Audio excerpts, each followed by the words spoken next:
सोलापुरात दूषित पाण्यामुळे 2 शाळकरी मुलींचा मृत्यू झालाय तर एकीची प्रकृती गंभीर आहे।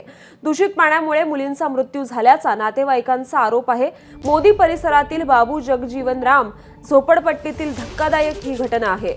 घटनास्थळी भाजप आमदार देवेंद्र कोठे तसंच महापालिका अतिरिक्त आयुक्त रवी पवार यांनी देखील भेट दिली आहे। आमदार देवेंद्र कोठे आणि अतिरिक्त आयुक्त रवी पवार यांच्या समोर स्थानिकांनी संताप व्यक्त केलाय। आम्ही इथं आत्ता आलोय, प्रत्यक्ष पाहणी केलं। इथल्या नागरिकांचं सगळ्यांचं मत आहे की ही जे लोक राहतात त्या सगळ्या गल्लीला अनेक महिन्या किंवा एखाद्या वर्षभरापासून काही कालावधीसाठी घाण पाणी येतं।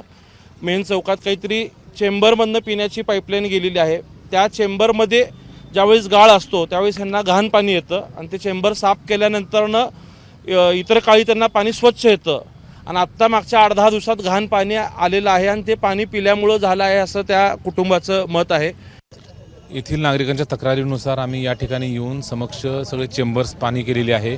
पाण्याचे सॅम्पल देखील पाहिलेले आहेत आणि आता प्रथमदर्शनी तर एकाच कुटुंबामधल्या 2 व्यक्तींचं म्हणजे किंवा 2 मुलींचं मृत्यू झाल्याचं दिसून येतं। त्यामुळं इन्व्हेस्टिगेशन नंतर हेच कळेल की बाबा पाण्यामुळे तो मृत्यू झाला आहे का कुठल्या अन्न खाल्ल्यामुळे मृत्यू झालेला आहे। तर त्या बाबतीमध्ये आमच्या सगळ्या टीम येऊन या ठिकाणी इन्व्हेस्टिगेट करतील। तत्पूर्वी आम्ही आमच्या डिपार्टमेंट सर्व आरोग्य डिपार्टमेंट असेल, पाणीपुरवठा डिपार्टमेंट असेल आणि ड्रेनेज डिपार्टमेंट असेल या सर्वांना या ठिकाणी येऊन पाहणी करून जर चेंबरमधून हे कॉन्टॅमिनेशन होत असेल तर ते तत्काळ दूर करण्यासाठी तशा सूचना दिलेल्या आहेत।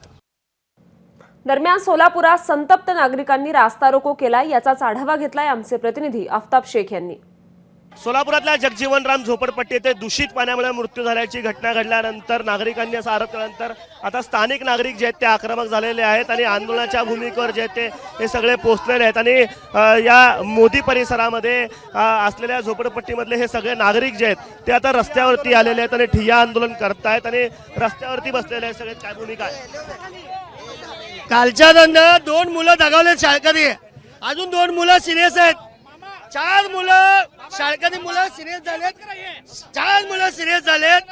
अजून त्या तिथले अधिकारी तर येऊन गेले नाहीत, सकाळी येऊन गेलेत पण त्या पीडितांच्या आई वडिलांना न्याय मिळाला नाही। जोपर्यंत त्या मुलांच्या आई वडिलांना न्याय देत नाहीत तोपर्यंत मोची समाजाच्या सर्व बांधव इथनं उठणार नाही। मी महापालिकेची खरं तर दररोज पाणी देण्याची सुद्धा तयारी नाही आणि त्यातून जे पाणी देता तुम्ही 8 दिवसांनी ते सुद्धा तुम्ही शुद्ध देऊ शकत नाही, तर तुम्ही काय झोपा काढताय का? इथं लोकांशी जीवाशी खेळताय का? 16 वर्षाच्या 2 मुली मृत्युमुखी पडलेल्या आहेत, 18 वर्षाची एक मुलगी आता गंभीर अवस्थेत आहे। तर या अतिशय शोकांतिकेचा बाब आहे। आज आमचा जीव जळतोय। जोपर्यंत या पीडित परिवाराला न्याय मिळणार नाही, जे दोषी महापालिकेचे अधिकारी आहेत त्यांना शिक्षा मिळणार नाही तोपर्यंत आम्ही इथून उठणार नाही। जोपर्यंत मृतांच्या कुटुंबियांना न्याय मिळणार आहे तोपर्यंत आम्ही इथून उठणार नाही अशी भूमिका जी आहेत ते स्थानिक नागरिक घेत आहेत। सोलापुरातल्या या जगजीवन राम झोपडपट्टीचा हा जो रस्ता आहे हा रस्ता अडवून हे सगळे लोक जे आहेत ते आता आंदोलन करताना पाहायला मिळतात। खरं तर पोलीस प्रशासन देखील या ठिकाणी आलेलं आहे आणि नागरिकांची समजूत देखील काढण्याचे प्रयत्न करत आहेत। लोकप्रतिनिधी असतील, भाजपचे आमदार देवेंद्र कोठे, खासदार प्रणिती शिंदे यांनी देखील या ठिकाणी भेट घेऊन नागरिकांना त्यांच्या माहिती जी जाणून घेतलेली आहे। मात्र दूषित पाण्यामुळे त्यांचा मृत्यू झाल्याचा आरोप जे आहे तिथले नागरिक करताना आपल्याला पाहायला मिळतात। कॅमेरा पर्सन युगल दिसा, आफताब शेख, एबीपी माझा, सोलापूर। दरम्यान खासदार प्रणिती शिंदेंनी देखील घटनास्थळी जाऊन माहिती घेतली आहे, पाहूयात। अतिशय गंभीर असा विषय आता सोलापुरात चालू झालाय। इकडे जगजीवन राम झोपडपट्टी मध्ये एक मुलगी त्या ठिकाणी 14 वर्षाची मुलगी मृत्युमुखी पावली आहे।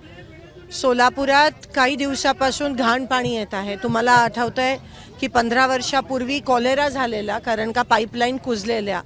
आता गेले 3 वर्ष महापालिकेमध्ये प्रशासक आहे, आयुक्त नाही आहेत, त्या ठिकाणी नगरसेवक नाही आहेत, महापौर नाही आहे, कारण का इलेक्शन्स घेतले नाही आहेत आणि ही पूर्ण चूक ही महापालिकेची आहे, पूर्ण चूक ही सत्ताधाऱ्यांची आहे, कारण का इलेक्शन्स घेतले नाही आहेत।